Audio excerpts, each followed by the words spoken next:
Hello, ready for review lessons 9 and 10? Hoje a gente vai falar sobre conditional tense.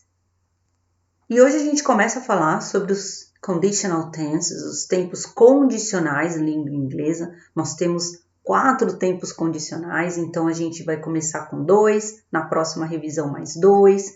E o tempo condicional, os conditional tense ou if clause, como muitos também classificam, eles são utilizados para as mais diversas situações. Na língua portuguesa, a gente tem situações parecidas que são estabelecidas pelas tais orações subordinadas. Quem estuda a língua portuguesa há um tempinho já deve estar lembrando do terror que são aquelas orações subordinadas. Em inglês, a gente também tem essa situação. Porém, é o que a gente chama de conditional sentence ou if clause, ok? Então, a gente vai ver as 4 situações em que eles aparecem.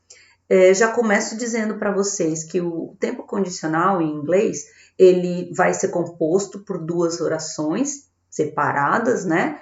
Elas podem ser separadas por uma vírgula, elas podem ser separadas, às vezes elas estão na ordem direta, como a gente fala, né? Que é o sujeito e etc. Na ordem direta, elas podem ser separadas pela palavra if, e é por isso que tem esse nome, if clause. Mas, de qualquer forma, o que você precisa saber para não errar, né? Os 4 tipos, ou para não confundir. Cada um tem uma função e eles são estruturados de maneira diferentes, tá? Então, você tem que entender um pouquinho de cada tempo verbal que a gente já aprendeu, até porque as coisas começaram a se misturar e se combinar, tá bom?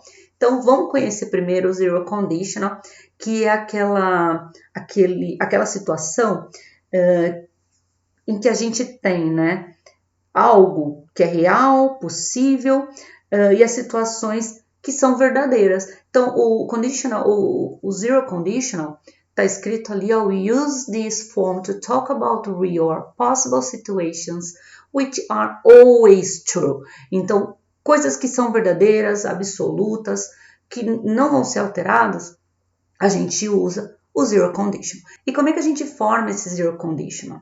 Uma formulazinha quase que matemática. If plus present simple plus present simple or a modal verb. Então, a gente tem o if, aí um verbo no presente, vírgula, mais uma sentença no presente ou com um verbo modal. Tá? Quando a gente tem também essa situação, né, de zero conditional, nós podemos utilizar no lugar do if o when, tá? Dependendo da situação. Vamos aos exemplos? Primeiro exemplo, if children study hard, their parents are happy. Então, se as crianças estudarem bastante, né, com afinco, seus pais ficarão felizes. Isso é uma verdade, né? Não chega a ser absoluta, mas é uma situação bem possível, né? Segundo exemplo, if you don't give your plants enough water, they die. Terceira, if you heat water, it boils. Se você esquentar a água, ela ferve.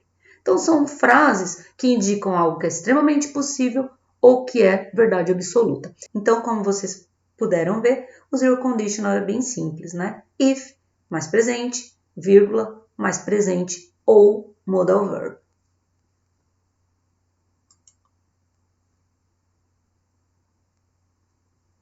Na sequência, a gente tem o first conditional, ou primeiro conditional, né? O first conditional, ele vai ter uma estrutura que vai ser um pouquinho semelhante ao do zero. Pelo menos a primeira parte, ela é bem semelhante, né? Para que ele é usado?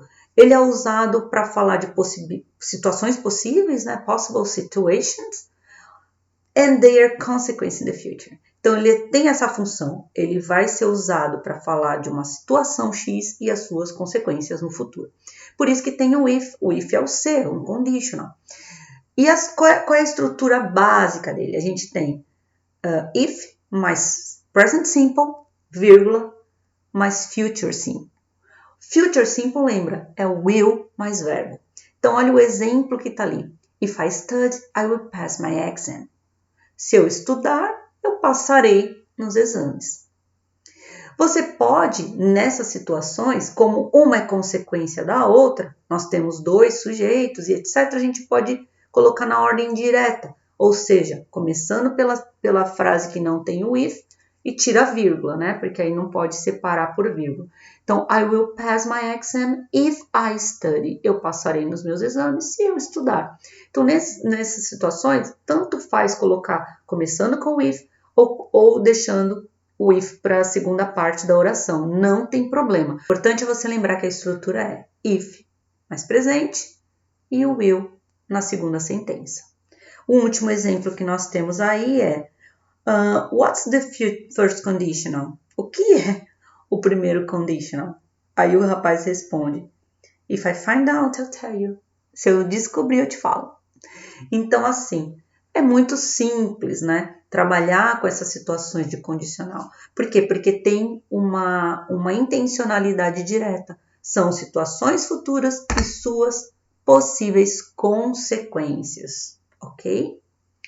No material de vocês existem vários exercícios e depois na plataforma tem o simulado para você saber distinguir direitinho quando eu uso o zero conditional e quando eu uso o first conditional. O zero conditional, situações reais, possibilidades concretas e assim por diante. O first conditional, para possíveis situações e suas consequências no futuro. Todos eles, nós temos aí o if como conectivo de ligação, né, representando justamente a partícula C que estabelece essa condição, ok? Não deixe de fazer os exercícios. Bom, deu para perceber que conditional não é nenhum bicho de 7 cabeças, né? A gente viu o zero conditional, como ele é simples de ser feito. Vimos também o first conditional, como ele também é simples de ser feito, né, presente e o futuro na mesma frase, e nós vimos a intencionalidade, né, que a intencionalidade de cada um é muito importante, porque é isso que vai ditar qual é o conditional que você vai utilizar. Eu vou reforçar que os if clause ou conditional tense, eles são muito, mas muito utilizados nas frases. Com certeza, se você vem prestando atenção nos nossos textos, nas músicas que a gente trouxe ao longo do material, você viu que eles apareceram inúmeras vezes.